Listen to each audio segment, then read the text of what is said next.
Haleluya. Selamat hari Minggu bagi kita semuanya. Bapak Yahweh memberkati, amin. Ya, luar biasa firman hari ini, menjadi optimis di masa krisis. Ya,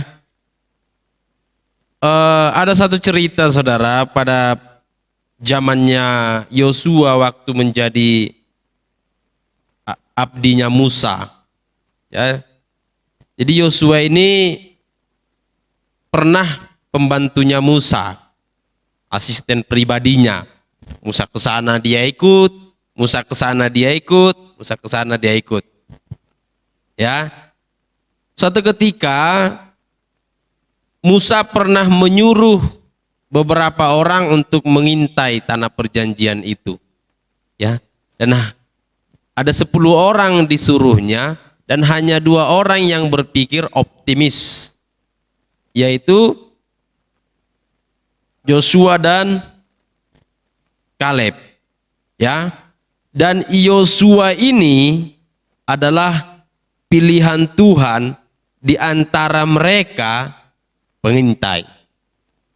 Yosua adalah pilihan dari antara pengintai-pengintai. Ya. Ayat 1 dikatakan, sesudah Musa hamba Tuhan itu meninggal, berfirmanlah Yahweh kepada Musa bin Nun, abdi Musa itu demikian, hambaku Musa telah mati. Sebab itu bersiaplah sekarang, seberangilah sungai Yordan ini engkau dan seluruh bangsa ini menuju negeri yang akan kuberikan kepada mereka, kepada orang Israel itu. Apa yang kita dapatkan dari sini saudara? Yaitu generasi pilihan Elohim. Sudahkah kita menjadi generasi pilihan Elohim? Musa itu adalah generasi pilihan Elohim yang memilih Saul adalah bangsa Israel. Jadikan kami raja, buat kami seorang raja. Akhirnya Saul diurapi. Yang memilih Daud, Bapak Yahweh. Ya. Apa karunia kepada Daud dan kepada Salomo? Keamanan. Apa karunia kepada Yosua? Keamanan. Iya kan? Generasi pilihan Elohim selalu akan diberikan keamanan, asal kita yang dipilih Elohim. Yosua dipilih Elohim dan dinyatakan di situ, apa itu? Ayat 5. Seorang pun, ayat 5.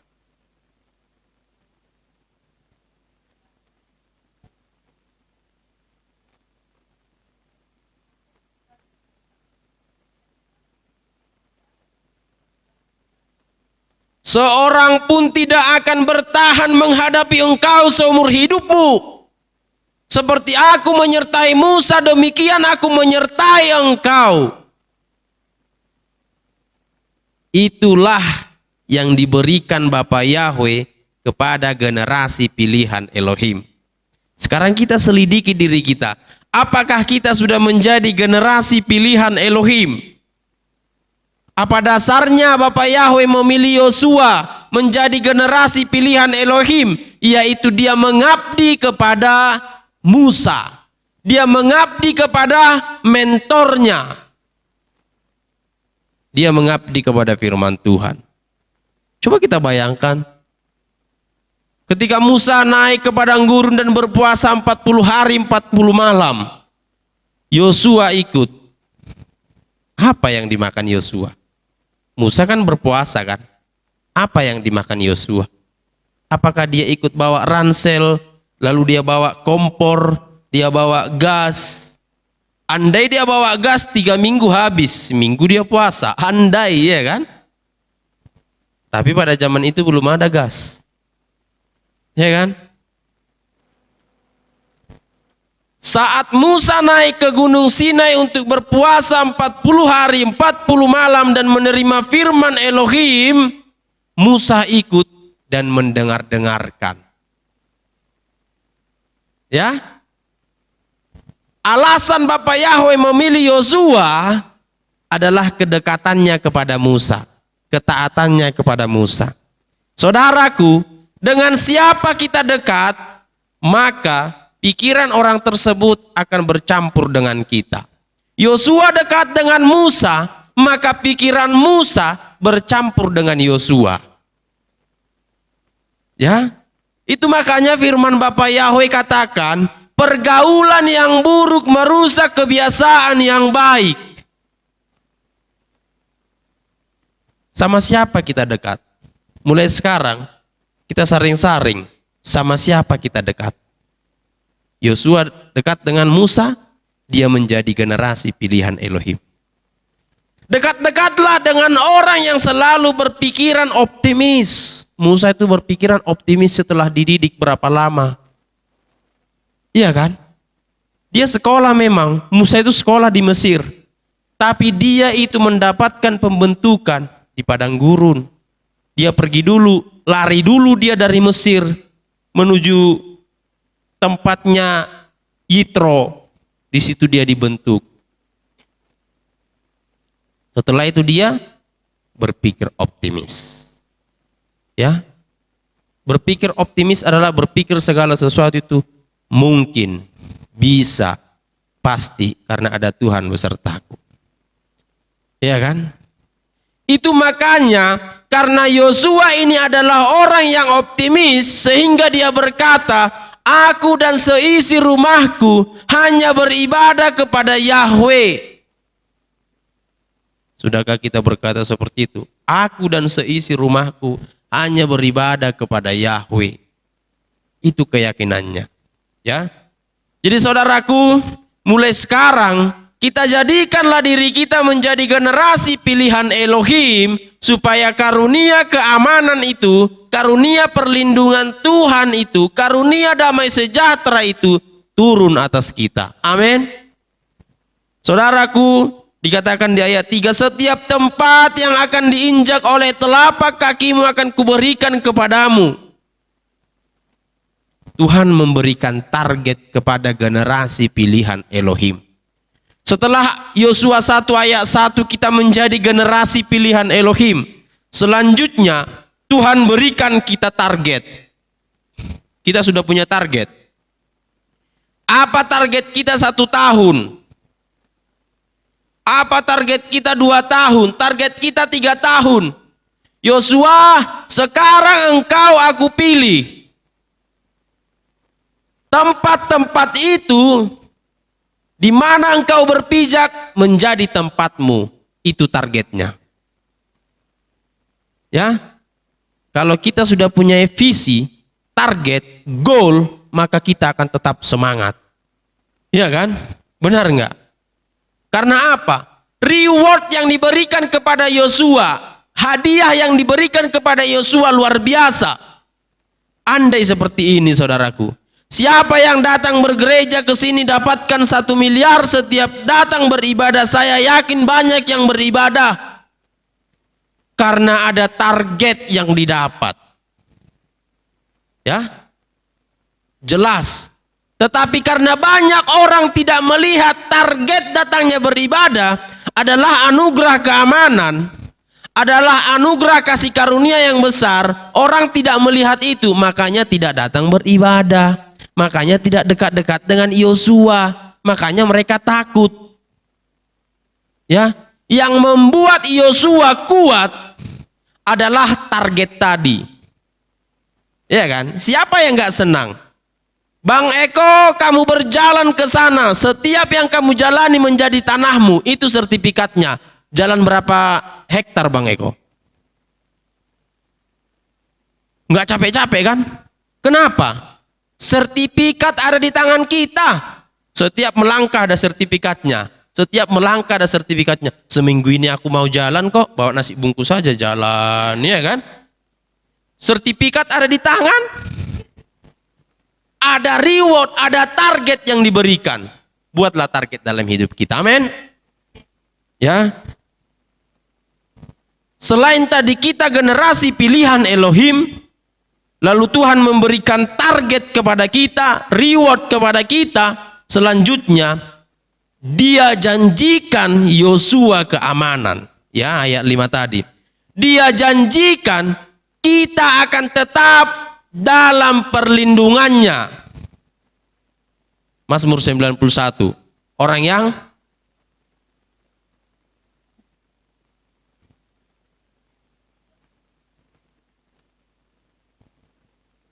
selalu dilindungi Elohim. Ya, orang yang duduk dalam naungan Elohim selalu dilindungi Elohim. Mendapatkan perlindungan baru setiap pagi. Ya kan? Yesaya katakan, orang yang menanti-nantikan Yahweh mendapatkan kekuatan baru. Ya, jadi percaya saudaraku, apa yang dikatakan oleh hambanya tadi, hidup dengan iman. Iman inilah yang kita andalkan. Ya kan? Bapak Yahweh berkata kepada Yosua, tenang Yosua, itu semua milikmu. Tenang, kamu akan kulindungi. Ya kan? Tapi teguhkan dan kuatkan hatimu. Mungkin Yosua nggak setegar Musa. Musa itu bisa tegar karena dia belajar karate loh. Dia belajar karate di Mesir. Dia itu kan sekolah. Musa kan tadinya anaknya raja kan. Dia kan dibuang. Dia anaknya raja. Anak raja itu biasanya sekolah. Nah sekolahnya itu orang-orang dulu itu pasti ada belajar bela diri. Karena apa? Karena pada zaman itu adalah zamannya peperangan. Jadi dia harus belajar bela diri. Ya, Musa belajar bela diri. Orang yang belajar bela diri berani enggak? Berani karena diajarkan mental. Ya, Yosua enggak, hanya ikut sana, ikut sini. Enggak ada belajar bela diri. Tetapi Tuhan perintahkan, tenang, keamanan menjadi milikmu sebagaimana aku memberikan keamanan kepada Musa. Hanya kuatkan dan teguhkanlah hatimu. Itu yang paling penting. Hati kita yang kuat, teguhkanlah hati kita. Ya, teguhkan jiwa kita ini. Amin. Jangan besar-besarkan otot. 4 sehat 5 sempurna yang kita pelajari tadi malam. Tapi jiwa kita dulu kita kuatkan, kita teguhkan. Ya. Kalau jiwa kita udah kita kuatkan, jiwa kita udah kita teguhkan, mendengar gosipan orang, mendengar fitnahan orang, mendengar makian orang, kita kuat. Otot yang kuat belum tentu bisa hatinya kuat mendengarkan tekanan. Ya. Otot yang kuat tidak akan sanggup mengangkat 1 ember air kalau dirinya dalam ketertekanan. Benar enggak? Lagi stres, lagi galau, lagi pening, itu mengangkat 1 ember air pun lemas. Ya kan? Tapi kalau kita sudah kuat, kita sudah teguh, jangankan orang-orang besar, Yosua katakan, memang orang-orang itu besar, tetapi Yahweh lebih besar daripada mereka. Amin. Iman kita kuatkan. Dari mana kita bisa menguatkan iman kita? Ada firman. Ya. Dari mana kita bisa menguatkan jiwa kita? Dengarkan kata-kata yang baik. Dengarkan kata-kata positif. Dekat dengan orang-orang yang selalu positif. Supaya apa? Kita kuat. Ya. Jangan dengarkan orang, jangan biarkan telingamu mendengarkan penilaian jelek terhadap orang lain. Tapi biarkanlah telingamu mendengarkan penilaian positif, penilaian bagus tentang orang lain. Karena semua manusia di dunia ini ada positifnya. Negatifnya ada. Tapi untuk apa itu kita dengarkan? Untuk apa kejelekan orang lain kita dengarkan? Bukan untuk membangun kita. Yosua buktinya menjadi orang yang dikaruniai keamanan. Ya. Karena Yosua taat kepada mentornya, setia kepada mentornya, ya, mengabdi kepada mentornya. Akhirnya Yosua mendapatkan keamanan. Hanya kuatkan dan teguhkanlah hatimu, katanya. Dan, nah ini dia. Selain dia menguatkan dan meneguhkan hatinya, apalagi? Dan renungkanlah firman itu siang dan malam, supaya bertindak hati-hati. Ya, kenapa hati-hatinya harus dua? Hati itu jiwa, ya, di dalam. Bertindak hati-hati. Pikirkan dulu dalam, matang-matang. Sebelum kita bertindak, matang-matang kita pikirkan, sudahkah pas atau enggak? Karena kalau kita sudah merenungkan firman siang dan malam dan kita bertindak hati-hati, yang kita dapat adalah keberuntungan dan keberhasilan. Benar enggak? Orang yang bertindak hati-hati, orang yang merenungkan firman siang dan malam, maka dia beruntung dan berhasil. Ya kan? Beruntung itu jauh lebih enak loh. Ya. Benar enggak? Beruntung jauh lebih enak enggak? Saya berjalan, saya mendapatkan uang 20 M. Saya beruntung. Karena saya orang jujur, saya buat di sosial media. Siapa yang punya 20 M begini. Mungkin ada yang punya, nanti dikasih sama saya mungkin 1 M. Nah, itu beruntung. Beruntung itu, ya. Beruntung itu adalah sesuatu yang kita tidak duga-duga, tapi kita mendapatkan. Ya. Tapi beruntung itu akan terjadi kepada orang yang telah memiliki kesiapan. Karena keberuntungan datang, bertemunya kesempatan dengan kesiapan. Ya, ada kesempatan kita, kalau nggak ada kesiapan kita, nggak beruntung. Ini nih Bang Devian, ahli pianis, ahli main musik. Kalau nggak ada kesempatan untuk tawaran dia, beruntung nggak? Nggak ada. Tapi dia waktu jalan-jalan kemana gitu, tiba-tiba lihat orang pesta, ya kan? Orang hajatan, lalu lihat mukanya sedih karena dia belum menikah. Kebetulan yang nikah sahabatnya, ya kan? Tahu-tahu pemain musiknya nggak datang, ya kan? Aduh, gimana ya, pemain musiknya nggak datang?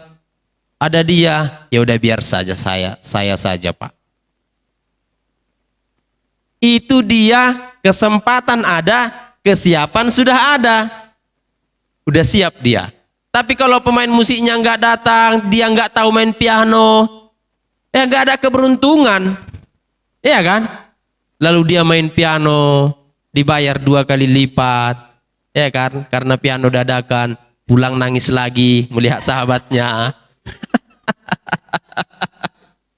Ya, jadi saudaraku yang kekasih, diakhiri dalam ayat yang ke-9 ini, bukankah telah kuperintahkan kepadamu, kuatkan dan teguhkanlah hatimu, janganlah kecut dan tawar hati. Sebab Yahweh Elohimmu menyertai engkau kemanapun engkau pergi. Saya mau bilang saudaraku, tawar hati adalah kecillah kekuatanmu saat engkau, iya, tawar hati. Tahu tawar kan? Nggak ada rasanya. Kalau kita ini nggak ada, hati kita ini nggak ada rasanya, kekuatan kita lemas, ya. Jadi buatlah hati kita itu punya rasa bahagia, punya rasa sukacita, punya rasa optimis. Amin. Bapak Yahweh memberkati kita berdoa.